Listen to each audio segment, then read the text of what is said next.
నేను సైతం ప్రపంచాగ్నికి సమిధనొక్కటాహుతిచ్చ. అది ఎలాగ మీకు తట్టింది? చిరంజీవి గారు చెప్పిన అమ్మ నేను మొట్టమొదలు రాసింది అగ్ని నేత్రమహోగ్రజ్వాల దాచినావో రుద్రుడ, అది నా పల్లవి. అవునా? అన్నప్పుడు చిరంజీవి గారు ఏమన్నారంటే,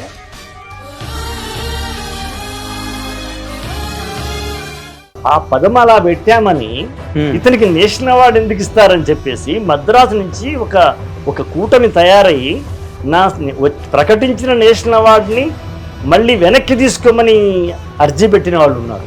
అవునా? లేదా ఇద్దరు మధ్య అనంత శ్రీరామ్ హిందుత్వ అనే కాన్సెప్ట్ మీద, కర్ణుడు అనే దాని మీద అసలు చెలరేగిపోయాడు. తన అభిప్రాయం కర్ణుడు ఒక నీచుడని, అంతే. ఈ మాట వచ్చింది, కర్ణుడు ఒక నీచుడు, ఒక దుర్మార్గుడు. అది నేను విభేదిస్తాను. కర్ణుడు నా దృష్టిలో శ్రీకృష్ణుని కన్నా ఉన్నతుడు.